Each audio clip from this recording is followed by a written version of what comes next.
नमस्कार, मैं हूं आपके साथ शिवानी शर्मा और आप देख रहे हैं भारत टीवी 24 न्यूज। आप सभी का एक बार फिर से हमारे चैनल में बहुत बहुत स्वागत है। आइए रुक करते हैं आज की बड़ी खबरों की ओर। नदेसर क्षेत्र स्थित एक जर्जर मकान को लेकर चल रहे विवाद के बीच मोहम्मद आदिल ने बुधवार को प्रेस वार्ता कर स्वयं को मकान का वैध मालिक बताया। उन्होंने कहा कि कुछ लोग उन्हें किराएदार बताकर उनकी छवि खराब करने का प्रयास कर रहे हैं, जबकि उनके पास स्वामित्व से जुड़े दस्तावेज मौजूद हैं। प्रेस वार्ता के दौरान मोहम्मद आदिल ने कहा कि वह वर्षों से इस मकान के मालिक हैं और उनके खिलाफ लगाए जा रहे आरोप निराधार हैं। उन्होंने प्रशासन से मामले की निष्पक्ष जांच कराकर सच्चाई सामने लाने की मांग की। इस बीच प्रेस वार्ता के दौरान कुछ स्थानीय पड़ोसी भी मौके पर पहुंच गए और आदिल के दावों का विरोध करने लगे। दोनों पक्षों के बीच तीखी नोकझोंक हुई, जिससे कुछ देर के लिए माहौल गर्म हो गया। हालांकि बाद में मामला शांत हो गया। मोहम्मद आदिल ने कहा कि वह पूरे मामले में कानूनी प्रक्रिया का पालन करेंगे और संबंधित दस्तावेज सक्षम अधिकारियों के समक्ष प्रस्तुत करेंगे। वहीं स्थानीय लोगों ने भी अपने पक्ष में कार्रवाई की मांग की है। अब इस विवाद को लेकर प्रशासन की अगली कार्रवाई पर सभी की नजरें टिकी हैं।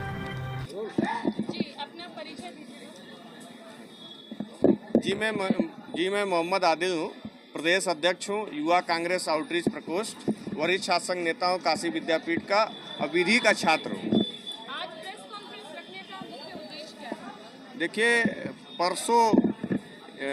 परसों के दिनांक में माननीय पत्रकार महोदय जितेंद्र यादव भैया के द्वारा एक वीडियो जारी किया गया, जिसमें उनके वीडियो में जो व्यक्ति खड़ा होकर बातें कर रहा है वो कथा कथित कह रहा है और भ्रम फैला रहा है और साक्ष्य को छुपा रहा है। साक्ष्य छुपाने के साथ साथ जो है सारी बातों को छुपा रहा है। पहली चीज़, उस वीडियो में वो व्यक्ति बोल रहा है कि यहाँ किराएदार रहते हैं।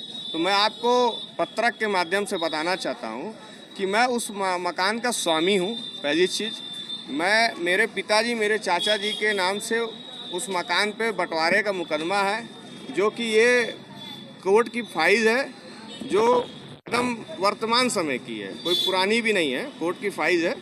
और बंटवारे में मुकदमा जिसमें दो प्रतिवादी हैं, मैं वादी पक्ष हूँ। और बंटवारे का मुकदमा हमेशा मकान मालिक वर्सेस मकान मालिक का होता है, किराएदार का नहीं होता है। उस मकान पे मैं लगभग 3 पीढ़ियों से निवास करता हूँ और वैध कब्जेदार हूँ। अवैध भी नहीं हूँ, वैध कब्जेदार हूँ। इलीगल वर्ड्स है, जो समझते हैं वो समझेंगे। बाकी तो बहुत से लोग हैं जो भ्रम फैलाते हैं, उससे कोई लेना। देखा गया है कि मकान को जर्जर कहा गया है, गिराने की बात की जा रही है, क्या है पूरा मामला? देखिए, वीडियो में जो बात दिखाई जा रही है वो आधी दिखाई जा रही है। मेरे भाग में जो मेरा 80% कब्जा है वो भाग पूर्ण रूप से सही है। और जो 2 प्रतिवादी, मैं वहाँ ऊपर प्रथम तल पे निवास करता हूँ, 2 प्रतिवादी नीचे में उनका कुछ अंश कब्जा है। जो कब्जा होने वो यहाँ निवास नहीं करते हैं, मगर उनका कब्जा है। वो आए दिन रात में, जैसे प्रतिवादी नंबर 1 मामून रशीद अंसारी, प्रतिवादी नंबर 2 इब्राहिम, जो अब इस दुनिया में नहीं रह चुके हैं, उनके 2 बेटे हैं, मटरू और निजामुद्दीन, उनके लड़के, और उनके सहयोगी, उनके पटीदार लोग, जैसे दिल मोहम्मद जो व्यक्ति वो खड़ा होकर जो अपना बयान दे रहा है, वो उसके 4 लड़के आए दिन रात में मेरे मकान में छेड़छाड़ करते हैं, ईंटा खसकाते हैं, ईंटें करते हैं। मैं ऊपर रहता हूँ, मेरे जान माल मेरे परिवार का बहुत खतरा है।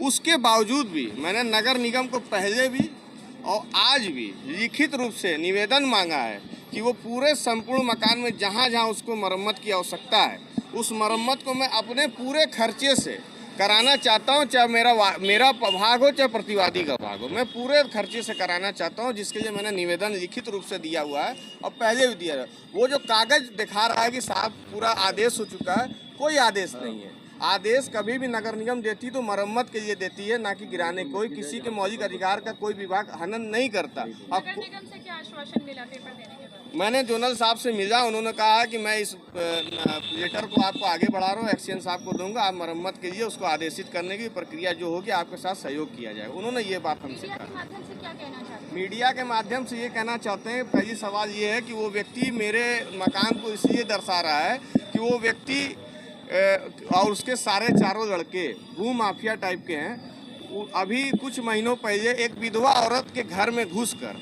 अवैध कब्जा किया उसने। नाम बताइए। वो दिल मोहम्मद, जिसने वो वीडियो में जो दिखाई दे रहा है, और उसके ऊपर थाना कैंट में गंभीर धाराओं में अब मुकदमा दर्ज है, नामजद मुकदमा है और महिला के छेड़छाड़ का मुकदमा है। और मेरे बगल में जो उसका मकान है, उस मकान में उसका जो है उसने नगर निगम की 10 बाई 30 की गली जो आम रास्ता है उस पर निर्माण कर रखा है। दूसरा मामून रशीद अंसारी जो हमारा प्रतिवादी है वो भी दिल मिला गया, क्योंकि उसके सभी के काले कारनामों को मैं उजागर करने वाला हूँ। वो वक्फ की संपत्ति को अवैध कब्जा करके अवैध तरीके से रजिस्ट्री कराया हुआ है, उसको कब्जा किए हुए हैं। और आपको मैं बताना चाहता हूं कि वक्फ की संपत्ति किसी भी कीमत पर खरीदी या बेची नहीं जा सकती, उसका मालिकान ट्रांसफ़र नहीं होता है। अगर किराया आ रहा है तो उस किराए से लोगों का मस्जिद और मदरसे का संचालन होता है। ये सारी चीज़ अगले मैं प्रेस पीसी में सारे जो प्रतिवादी उनके साथियों का काला चिट्ठा बाकायदे ऑन पेपर के साथ मैं आपके सामने समक्ष रखूंगा। इसलिए रखूंगा कि ये देश संविधान से चलेगा, कहानी और कथाओं से नहीं चलेगा। बस हमारा यही है कि हमारा मामला कोर्ट में चल रहा है और कोर्ट में ये एक प्रतिवादी जाता, दूसरा प्रतिवादी फरार है, उपस्थित नहीं होता है, तो वो कुछ कर नहीं पा रहा है और कोर्ट उसको बार बार नोटिस भेज रहा है। तो अब होता नहीं है कि भैया इसको मकान को गिरा दिया जाए, इनका कब्जा खत्म हो जाए। और मेरा उनसे कोई कभी आज तक कोई वो तमाम चीज़ें हमारे खिलाफ करते हैं, मगर ना मैं कभी उनको गलत सब मकान गिराने से उनको क्या फायदा होगा? उनको बस होता नहीं, समाज में खुशी। उनकी दुकान पीछे है, मेरा मकान गिर जाएगा, उनकी दुकान फ्रंट पे आ जाएगी, बस यही छोटा सा वो है। और दूसरी सबसे बड़ी चीज़ है, बहुत जल्द उन सभी प्रतिवादी उनके साथियों का जो भी कब्जा है, मेरे मकान के जस्ट नीचे जो व्यक्ति दिल मोहम्मद वो बयान दे रहा है, मेरे मकान के नीचे दिल मोहम्मद का मेरे मकान से मालिकान से कोई लेना देना नहीं है। मेरे मकान के नीचे बड़ा सा लगभग 30 फीट का पर्दा दुकान एसेसरीज की अवैध कब्जा करके चला रहा है।